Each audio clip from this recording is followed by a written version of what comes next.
Wow, we have a lot of chairs here, don't we? My name is Glenn Whipp. I'm with the Los Angeles Times. And thank you so much. Thank you so much for coming to this special screening of Killers of the Flower Moon, presented by Apple and the LA Times. Just curious, how many people have seen this movie more than once? That's a lot of people. How many have seen it three times? Wow. So does it deepens, doesn't it? Like it hits. The second time I saw this movie, it just hit really hard at the end. And I think it's just having sat with the story and you know the rhythms of the movie, but I'm glad we've got some repeat customers here because it gets better and better the more times you've seen it. So let's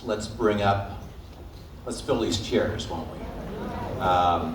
Please join me in welcoming the cast: JaNae Collins,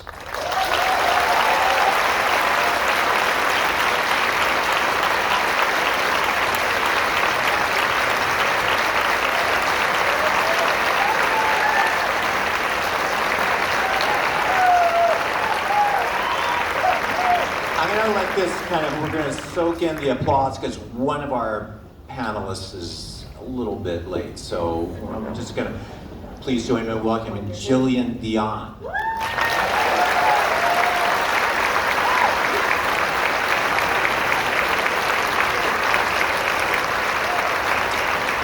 Please join me in welcoming Cara Jade Meyers.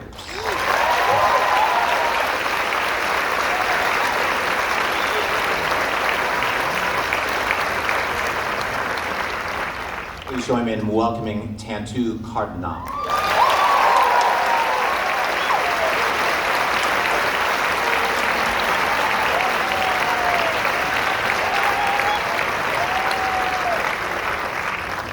All right, Robert De Niro.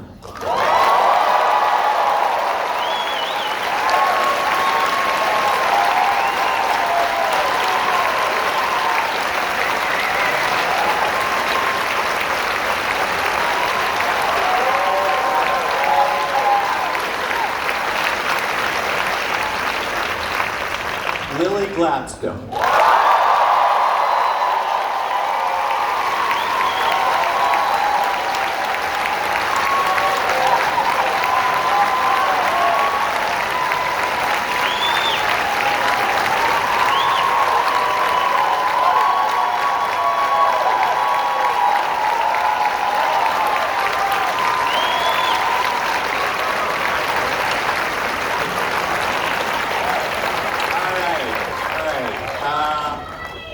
DiCaprio, still on his way. What about the guy? He's coming. All right. Yeah. He's running in. There he is. I see him.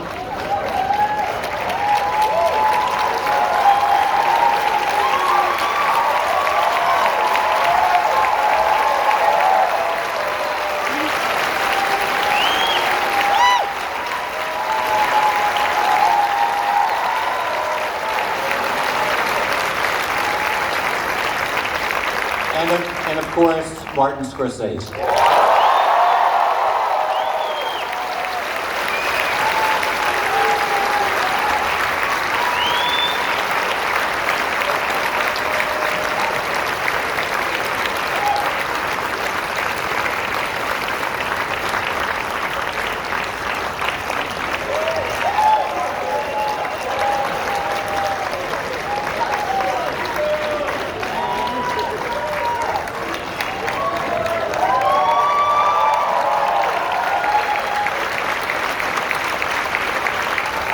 Making a dramatic entrance here.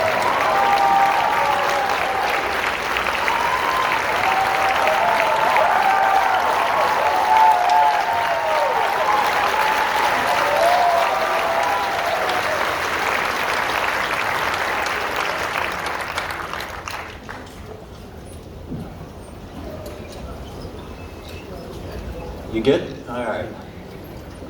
Let's start. Let's just start with the ending.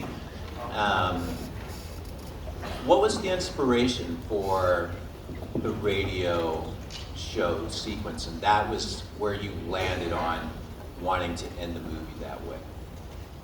Well, you know, in David Grant's book is the subtitle is How I Created the FBI, and there's a famous film called The FBI Story with Jimmy Stewart in gorgeous Technicolor, and it was sort of a series of the great hits, the greatest hits of the FBI, ending with John Dillinger, you know, and some little sequences that are well done. The one on actually there's one on the Osage murders, and it's exactly the opposite of what we would want to do. In fact, it's a rather insulting section of that film. And I thought, when we started the picture with Leo, Eric Roth and I, we were working on it from the point of view of the book, of David Grant's book, which is the FBI coming in, or pure investigation. And I thought, well, we should end them with them doing the FBI story. And then once, after the gestation period of the film went on, which was about 2.5 years, because I had to do The Irishman, then COVID hit, all of these different things, the picture turned around, and we decided to go from, instead of the outside in, the inside out, and that is for Ernest to be played by Leo, and Molly playing Lily, and deal with the love story. And I said, well, that's the end of the FBI story sequence at the end. However, I also found out that, and I think it's in David's book, and my research of Marianne Bauer, that there were several radio shows based on the Osage murders, the Reign of Terror. And we got the scripts. And ours is bad, but theirs are really bad. Yeah, they're really, I mean, but they're bad like in 1933. At that point in time, there was the Gangbusters show and all these different things of, you know, I had well, I'll make a long thing, but I was used to radio because I was born in 42, and until 1949, we didn't have television, so I listened to radio shows. And so these were, you know, done in a very special way. And I said, okay, then it's got to be a radio show. And for me, ultimately, and the radio shows promoted the FBI, and to create the empire of the FBI, part of the propaganda of the FBI. And so all of this tragedy, this catastrophe, ends up as a 20-minute radio show for entertainment. Yeah, and then ultimately it goes, as I'm making the picture over a period of that time, a couple of years, I realized too we're making entertainment, in effect, and therefore the comment has to, the last words have to be spoken by me, taking on that mantle of that I should say that burden of whether or not, really taking on, I think, the culpability too of being part of a culture that is complicit in this, in a sense. And so I tried to make it as honest a film as possible, and as truthful, I should say, as truthful a film as possible, because of, and that our way in there was the love story between Molly and Ernest, and how that reflects the macrocosm of the situation and the catastrophe. And so I felt we had to end with that radio show and take us into all that suffering, all that heartbreak ends up that way. And for many, many years, I think, I must say, 1930, 33, that was it, that was the end of it. So people hadn't really heard about it until they made the FBI story. And even then it was ridiculed in a way. And so people have forgotten about it completely. I think all that suffering and everything that you're describing, I mean, that comes through in your line reading when you're saying, when you get to Molly and you get up there and you say she's buried beside her father, her mother, her sisters, and her daughter, and there was no mention of the murders. I mean, I feel like that, when I saw it, and when I saw it a second time, that line, there was no mention of the murders, just gutted me. And I think the reason why is that we've just spent 3.5 hours. The reason why is Lily Gladstone. That we've...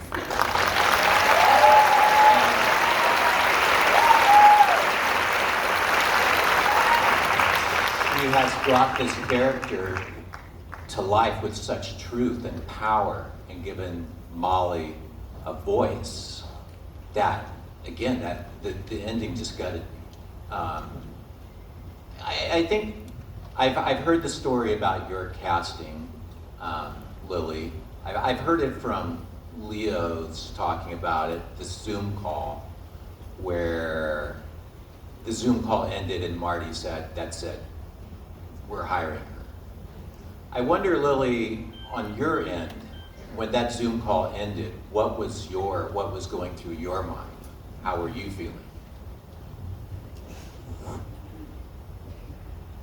Did you go, "Ooh, I got the job"? No.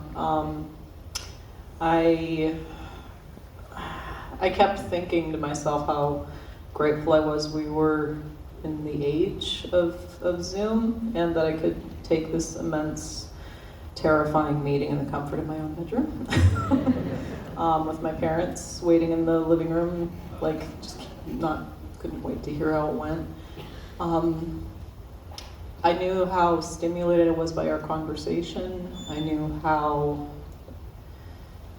many times I forgot who I was meeting with for a second because just excited to talk about possibilities, and how much more at ease I felt, hearing the perspective, hearing the shift away from the FBI had happened, that there was going to be time to really develop things with the nation. There was a level of nervousness walking in because Hollywood doesn't have a great track record with representation, and I was comforted because my introduction of Marty as a filmmaker was Kundun, and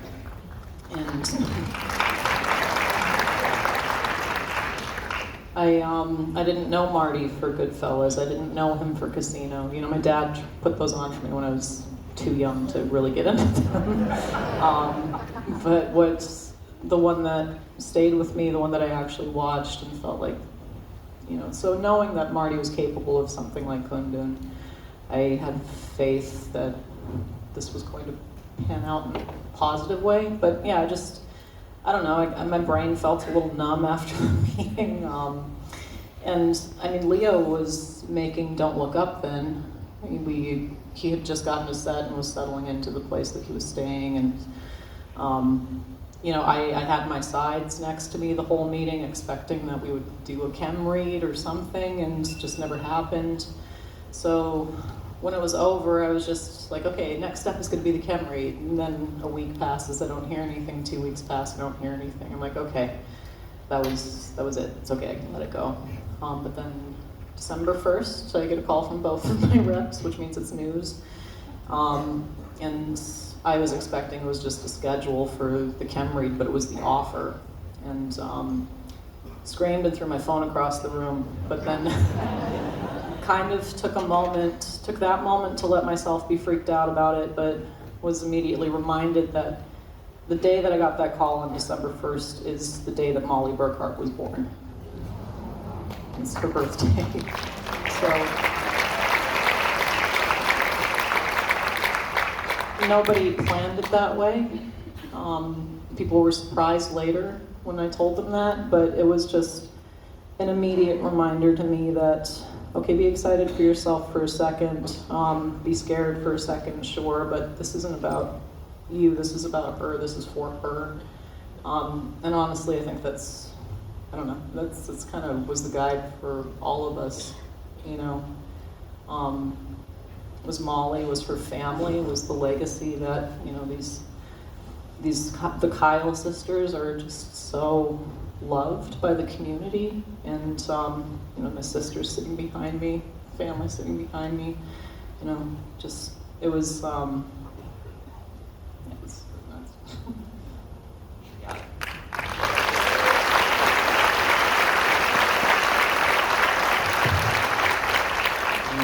And in the ending, you do think, you think back on the connections between Molly and her mother, her sisters. How did the women on stage here, how did you forge? I saw you backstage before the show. Yeah, you're laughing, Marty, you know it. Yeah, I mean, so I can sense it's just an immediate bond. How did you guys forge that bond and those connections? How did you have like time? What was, yeah? I mean, honestly, it was right off the bat. Like, as soon as we saw each other, we were just like constantly together. And I remember production kept getting mad at us because it was during COVID and we were supposed to be like going in separate cars and like constantly be separated. And every day we would show up on set together in the same car and they would be like, girls, stop it, it's COVID. And we're like, we're bubbling, leave us alone. And we got kicked off set a few times when it wasn't our scene because we were laughing so much. So honestly, it was just immediately.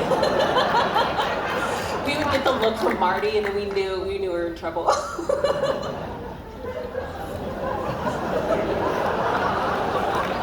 I feel like other people are afraid to chime in now because of yeah, so immediate. It was, yeah. Anyone else have, what was the, I mean, I think back in the film on the scene with the sisters where. I came up with that dialogue. What's that? Yeah, you guys came up with it, right? Yeah, All of you. Yeah, the church scene. We were talking about. Yeah, all of you, and you brought it to me, and I said, too long. Cut some of the damn thing, you know? But you said, last night, you said that it was about a translation? Yeah. So the four of us sat down and rewrote that scene together, kind of to bring out our characters a bit more, because we talked and, you know, and I'm so endlessly grateful that one of the first questions we got, the four of us, Tantoo asked how she thought we would have been together as kids, and, you know, gave us a chance to really talk through it together, like what would have our dynamic been when we were little, you know. So we had this like idol for all of us guiding how we were forming this family connection. So when we sat down to rewrite this scene, it had kind of been spurred by the sheer fact that in the initial adaptation, Molly says about Ernest that he has these devil blue eyes that she's a little intrigued about. And the conversation is supposed to be entirely in Osage amongst the sisters, and just sheerly the concept, the line, devil blue eyes, did not translate. I mean, I knew what the intent was, and then at that point, my language teacher had told me these coyote stories in my language lessons so often that I kind of picked up that maybe he was hinting at something with it, because I just kept hearing an analogy for the film. So I brought that with Chris's permission, with a number of our consultants' permission, to Marty, this concept of Molly, you know, when she calls Ernest Shomikasi, when she calls him coyote, she's, you know, there's the animal element, but that's also trickster. So she's kind of telling him she's got his number. She knows that he's kind of out for self-service. And then we played with that a bit when the four of us got together and were steering it back to that concept of just sisters gossiping about these men that they're interested in, and really getting to see. I feel like, you know, I mean, Cara's a writer.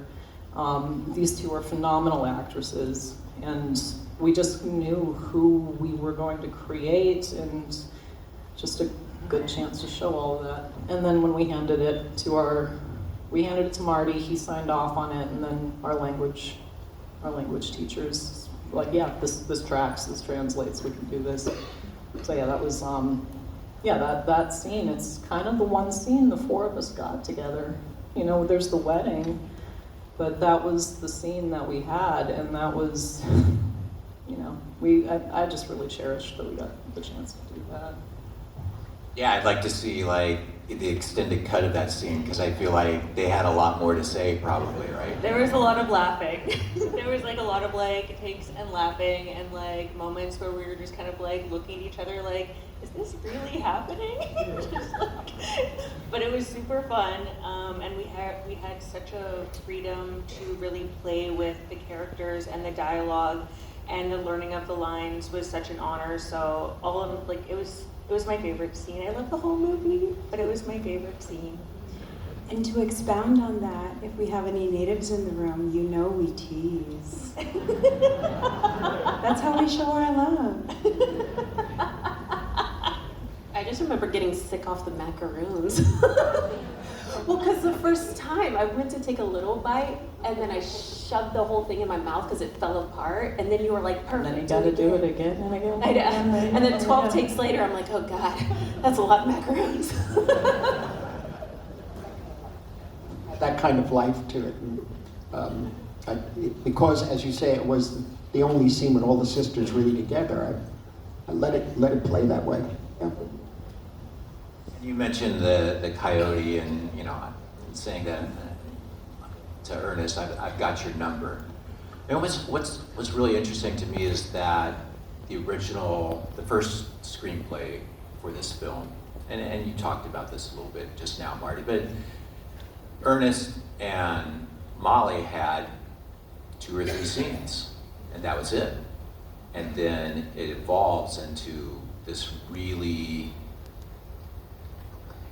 twisted, unforgettable, strange, horrible, and yet sometimes beautiful love story.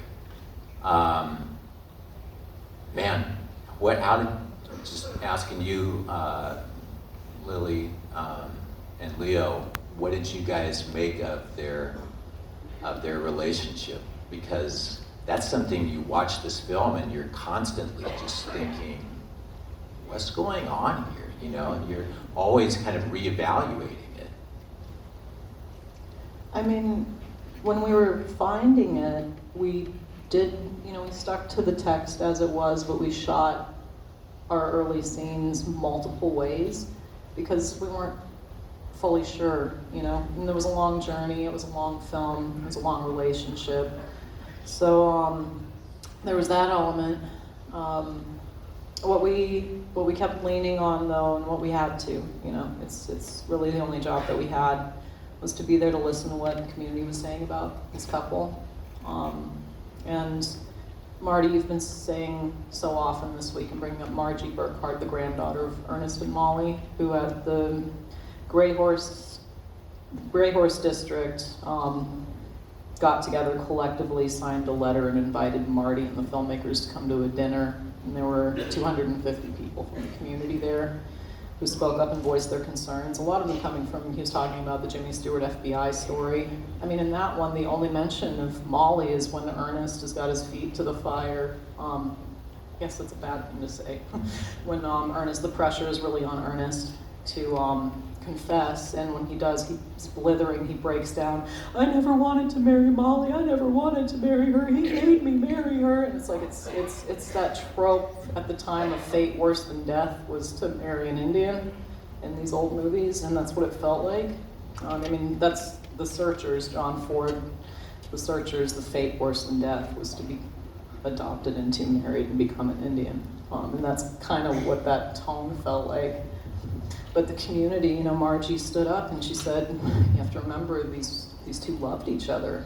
And when we were taking meetings and learning about, you know, there's not many people alive, I don't think there's any people alive who remembered Ernest and Molly as a couple, but there are a lot of people who remember their kids, knew their kids very well, and described them as being very close. The 2 of them as being very fun-loving. Loving to host parties, loving to have people over, and we both took that as evidence that they must have had a very fun-loving house. They had a childhood that was based in togetherness, if they maintained that. I mean, after the trials, after Ernest served his sentence out in prison, He returned to Osage County. He moved back. He would show up to community doings. He would sit in the back. He would sit with, as far removed but as close as he could get, and he would just watch. He would just show up and be there. And people remember him. He died in 1986. There's a number of people who remember him. He maintained until his dying day that, Leo, as you said, she's a good one. That made it into the script, that he loved her. I think you said that his niece said one of the only times he would get irate or upset, since he was kind of known as being a quiet, removed person after that point, he would get riled up if anybody questioned his love for his wife. So we just kept hearing these stories, these pieces of evidence that this love was real, so we knew we had to find it somehow. And in all the multitude of ways that we shot it, the various levels of suspicion on Molly's part, complicity on Ernest's part, how much lying was going on, how much deceit was happening, how much, we did it so many different ways, those early takes, but the ones that kept working, because Thelma was building this with us as we were going along too. Thelma's notes were always the takes that are working, or where the love is. And maybe it's like comedy. If you have a scene that's comedic, you don't play the comedy, you play the scene. If you have a film about betrayal, you don't play the betrayal, you play the love. And that's where the betrayal comes from. Well, I think when we first had the screenplay, which was highlighting Tom White and his journey, Marty's always talked about the fact that, plot is secondary to him, character is first, and he's always been a master of exploring the dark side of the human condition. And there was just something incredibly intriguing about these few scenes that felt like the heart of the story to us. The Tom White journey, this forensic whodunit, this investigation, just didn't have any legs at a certain point. And we wanted to get into the heart of the story. And this was one of the most bizarre love stories that I'd ever come across. If a writer wrote it, I wouldn't have believed it, but it was the truth. These people did have a connection with each other. He did love her while he systematically was complicit in taking out her whole bloodline. It was shocking, and I think we had to look I think we immediately started to look for inspiration of how these stories have been told, and so we looked into the golden age of cinema with films like The Heiress. Place in the Sun in particular was a huge catalyst for saying, wow, wouldn't it be great to do a vast, amazing sweeping epic with a very twisted, tragic love story at the center of it, and the sort of degradation, or the how do you put it, the corruption of the American dream, and greed, and all of that, and guilt, all those undertones. So once we connected with that, then we went to Oklahoma, and the more we learned about what Oklahoma was at that time became more and more fascinating. Here you have this sort of melting pot of freed slaves getting land, Native American tribes getting land, and then all of a sudden you have the rise of the Ku Klux Klan and these sort of vermin that are now coming in to take advantage and do everything that they can to take everything back. It was an explosive time period in American history, an explosive location. And it set this bizarre set of circumstances where characters like this and a situation like this could exist, and it just became more and more intriguing, and ultimately got us, I think, more into the heart of telling the Osage story, which was incredibly important to Marty. I think he became less and less interested in a whodunit or an FBI investigation. And we got to explore what this love story is, and as Lily said, it was, as we were making the picture, we didn't know how much we wanted to show the audience how complicit Ernest was. Did we reveal that from the beginning? Was it a slow burn? Was it something we revealed at the end? So we just played the reality of this love story. And back to these girls and that great scene. That was the first scene when I saw the movie that I said I loved their sequence together, because it's what Marty does so well. I mean, and what these actresses did so well was bring this incredible humanity and reality to it. They're talking about these men that are coming into their world, and they have a great knowledge of, you know, what some of their intentions are, and they're joking about it. The dynamics between all these characters were just fascinating, and that's a testament to how Marty lets his actors play and exist and become their characters. Yeah, Ernest, yeah. Ernest has another complex relationship in the film, and that's with his uncle. I think back to the last scene that Robert, you and Leo have in the film in the jail, and I don't know how much time Marty, did you spend a lot of time in the editing room on that? No, we Or did you spend a lot of time shooting it? I've heard that. No, we shot it in one day. The writing of it took several months, and we would meet every week and work on it and did everything else until finally, okay, what's left for them to do in this jail? And the original scene I think we had was a fight scene in the jail, and I said, I don't believe it. I don't believe it. And so we just, Bob and Leo and me and Mary Ann Bauer were there helping to keep all the different versions together for us so we didn't get confused. But it eventually worked itself out. Leo, you could say, Bob, you know, that day was like one day, wasn't it? It was 2 days or so. I don't know. I thought we came back. Baby dies. Yeah, right. Yeah, it was. What was the question? How did you get to that last scene? I'm sorry, I'm on New York Times. No, that's all right. How did you get to the last scene? In other words, the final Yeah, the scene. final scene. Yeah. Like how did that distill down?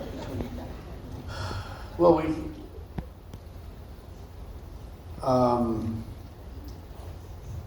we had there was a section with where Leo hears about the baby, and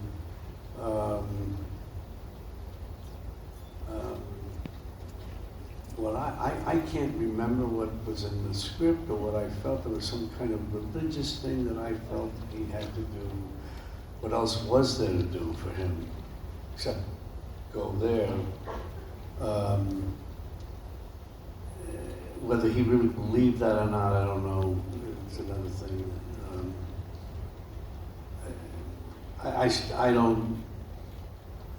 I don't understand that character, what he is and what he did. I just did it in a way that I just did my tasks as an actor in each scene, but I think people like that do these horrific things. They can be very nice. It has nothing to do. So they're nice people. I met them, like them. They're nice people. Nothing to do with what they feel about other people and what other types of people and whether they're entitled to anything that they have. That's just not even, it's all around us. It's what we're going through, and I hate to go here, but I'm going to go here. It's all where we are today politically. It really is the same way, yeah.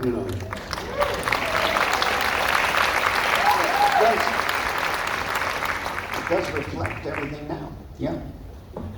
So, but I don't understand it, and I don't want to in some ways. It's scary what's happening, and what he was part of. We weren't even aware of Black Wall Street when we were shooting there. I never heard it. I hadn't heard about it. And it was the anniversary too. Yeah, the 100 years while we were shooting it. And it was starting to get attention because the networks were doing a thing on it, NBC and so on. But we didn't know. We went to the first museum they were starting to build and so on. We all went. So Another interesting thing that just, who knew? Just was never said. And now everything today we're going through is not said or saying it should be this, it's not that, it's not wanting to deal with what we went through as a country and to acknowledge it, deal with it, move on, and make whatever adjustments or reparations, whatever it has to be, but acknowledge what it is instead of sweeping it all under the rug and nobody wanting to do this. We see it with these politicians today. It's disgusting what they're doing.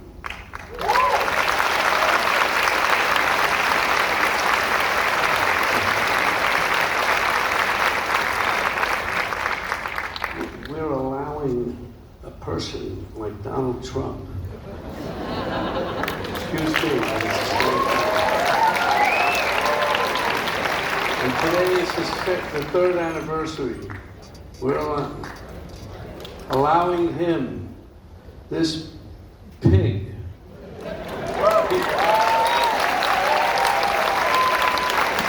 calling him a pig is giving him dignity. A pig has dignity. He doesn't. We're in a very, very bad situation in this country. And everybody here, I know in this audience, of course, most people feel the way I do, we do, and all that. But where you came from, the people you maybe wanted to get away from to come live here and be an actor, whatever, that's who we have to speak to. You have to speak to friends, relatives.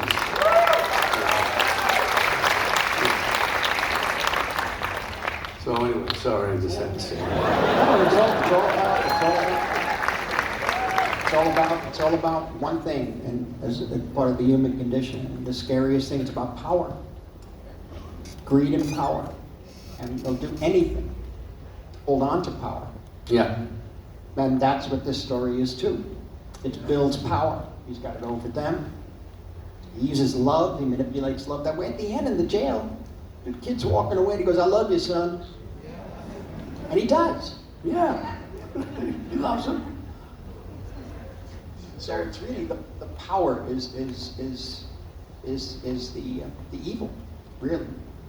And then you base it in a culture that unfortunately didn't really have a basis, I think, in any kind of moral integrity or spirituality. They had religion, but not necessarily spirituality.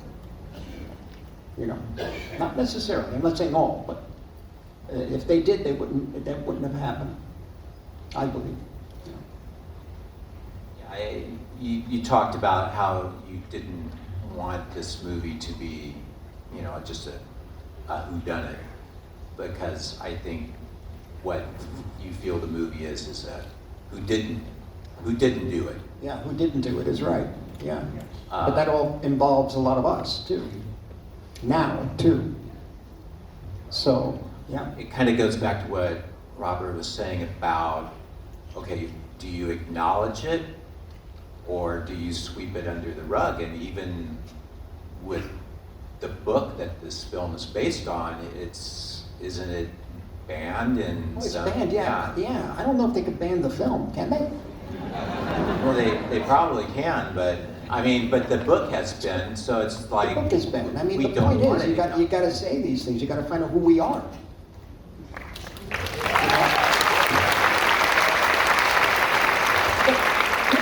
We may not like it, we have to live with it, we have to live and make a change, but we have to know who we are, where we came from, what we've done, That's who we are as a country. That's what we say we are. That's what we represent. That's what people look up to us for. And we have to follow through on that. And we have something in this today with this situation with, someone like Trump and the people who enable him, who are scarier than he is, actually, if you let them, because he's just silly, he's stupid, but they will do the dirty work and get him to, because he would be, God forbid, president. He would be. We don't even want to imagine what that would be like in this country. In the language of Hitler. Kent, what did you say? I'm sorry, I missed that. I want to hear what. I said, doing it all in the language of Hitler. But what's interesting and terrifying is that Hitler did come into power. Yeah. And here we are in a world now where authoritarian governments are everywhere. Is this a cycle? And if it is, will we ever come out of it? I mean, I won't know. I'm 81. You know, but our kids are going to know. Our children are going to know. So what the hell? I mean, does it have to be? Is there something intrinsically wrong in the way we govern in the first place? All are different types of government. Democracy was never something that, even in Athens, it only lasted for like 100 years. So democracy is also fragile. Is not even the word. It's an experiment.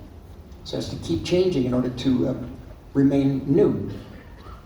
You see. So I think this story actually reflects that. It really does.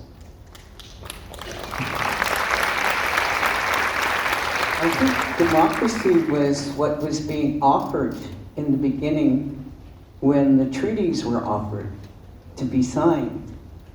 And they were signed in pencil, with snickering behind their high collars. And that's what is being offered, a community to share what is this land and what is in it, and a life for each other. And that was scoffed at and laughed at, and genocide was carried out. Genocide and femicide. And so that's what we're missing. And that's what we need to understand, that the power of the treaties, people say, well, that was a long time ago, but what was in that? What was fundamentally in that? And in the Constitution, we're scorned. In the Constitution, they want to get rid of us. So we are very powerful because we have to be gotten rid of. And I'll tell you the one thing that for me demonstrates our power. Where I come from, my language, the Cree language, the word for fire is escoteo. It's made up of two words, esco, which is woman, and mete, which is heart. And the stories go on to talk about the fire at the core of Mother Earth. That's why we had to be destroyed. That's why our languages were outlawed.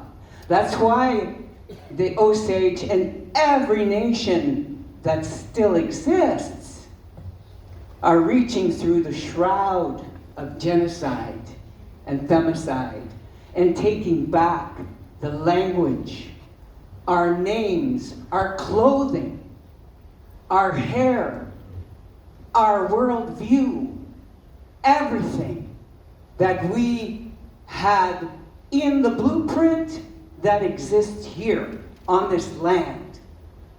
And that's what my father's people came here and destroyed.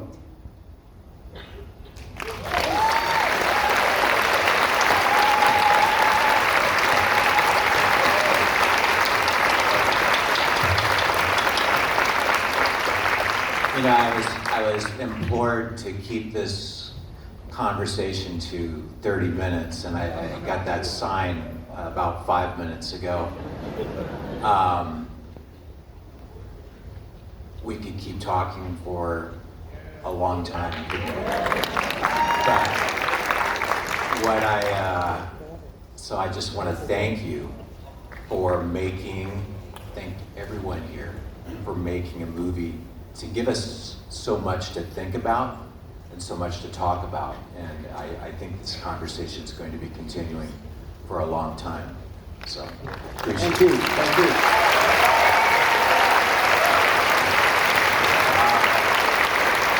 For coming tonight.